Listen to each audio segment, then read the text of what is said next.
See, man. There's some shit we need to talk about. You know, it's some shit I'm sure bothering everybody that we all deal with. And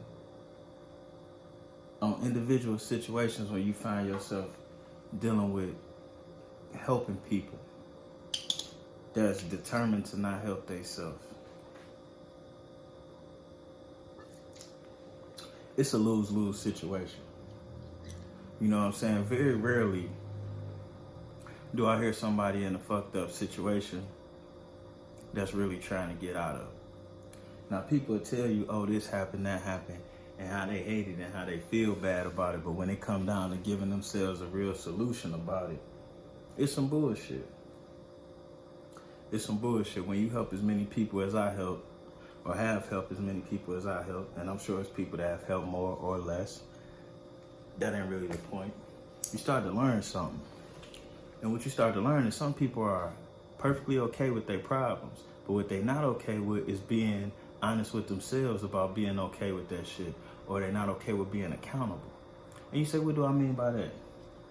I mean, you got people that's living with people that can barely afford to pay they put in. They got thousands of dollars worth of shoes. Babies ain't got a proper car seat but got a pair of Jordans on. That's a choice. That's a choice.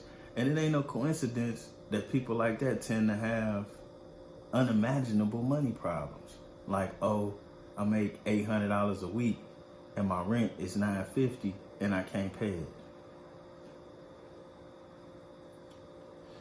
I got a free child care, but that ain't enough. It's these people. Some of these motherfuckers in my family. Some of them might be in my circle. Some of these motherfuckers might be in your family. Some might be in your house. And it get to a point where it's toxic to you. And I'm going to tell you how you know you got one of these motherfuckers on your line. Oh, I need to live with you. I ain't got nowhere to go. You let them live with you. And y'all bump heads about something small like, oh, them cleaning up behind themselves. And magically, since you want them to clean up behind themselves, they got somewhere to go. So did they really need you anyway? No.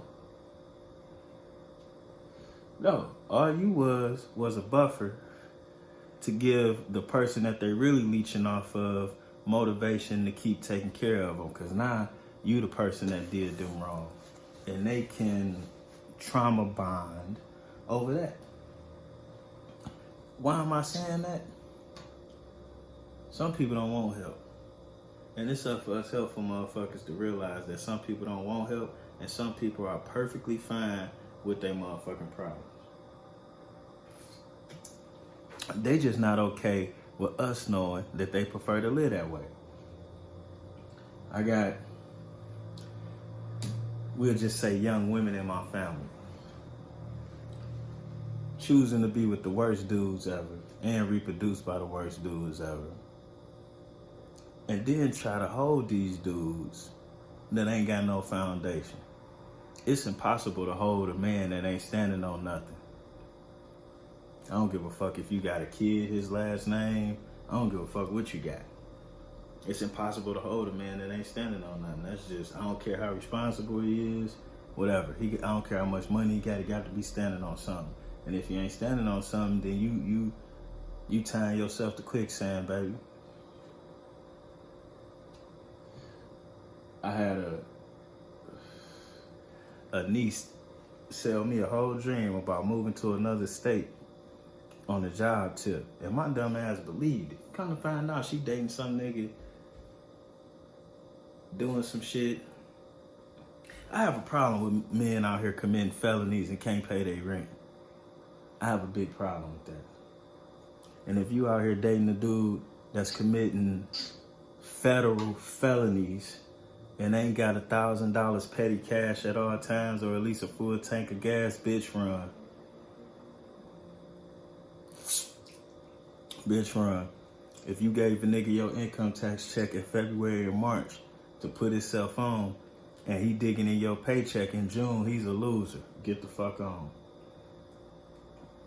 And quite frankly, I can't even call him a loser. You a loser, because chances is you already saw this guy had no hustle. Yet and still you keep giving him shit. Why? So you could possess him? You can't buy a nigga.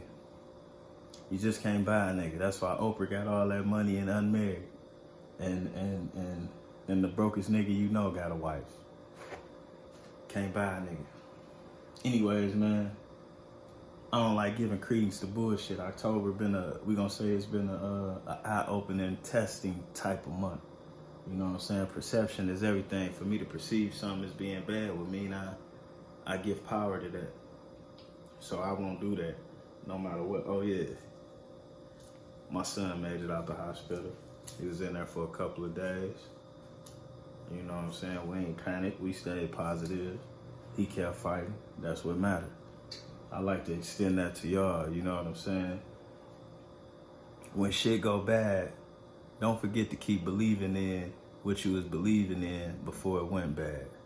And when shit go good, don't stop believing in what you believed in to get you through the bad times. And that right there should keep you even at all times. We out this bitch. But y'all, take care of you first. Take care of you first. And don't help nobody once that you ain't see help themselves twice. And I don't mean help themselves like take from somebody else. I mean actually take the step to help themselves. Because a lot of people full of shit. And to be honest with you, I can understand a lot of people not wanting to handle their business like they should, because you see people getting a free ride. You see ignorant people getting a big check on the internet. You know what I'm saying? You see bust downs getting record deals, but bust downs who can't speak or talk getting record deals. So like, I understand y'all young was thinking that ignorance pays, but this what Kanye talking about. They giving these people money to promote that. So you think it's cool for you to be like that, but it's only so much room for them.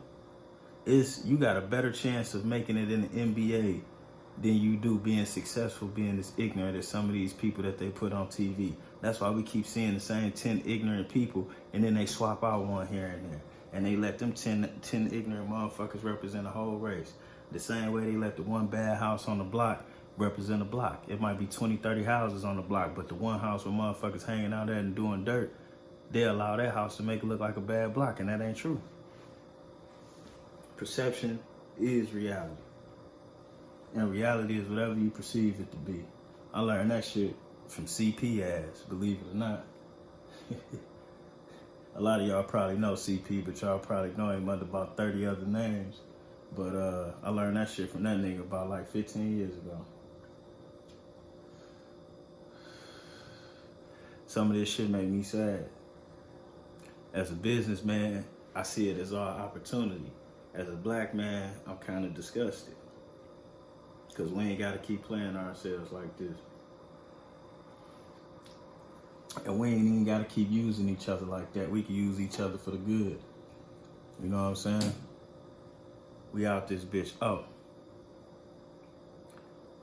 A motherfucker riding a better car than you, then helping them with their car note is stupid. A motherfucker making just as much money as you or close to as much money as you and they ain't got the responsibilities you got, them needing to move in with you is stupid. You know what I'm saying? Everybody needs to start being accountable, you know what I'm saying? Like, period. And then we need to start expecting accountability after each other too, you know what I'm saying? Word. Most of the people I know getting money spend all their money on people that ain't taking care of their business. And most of the people that ain't taking care of their business get free checks all the time here and there. And they'll never get back to the motherfuckers that's always giving them. Trust me, I'm one of them motherfuckers. But that ain't to say nothing bad about them. That's to say something about me. I need to tighten up, and I need to watch what it is I'm giving to.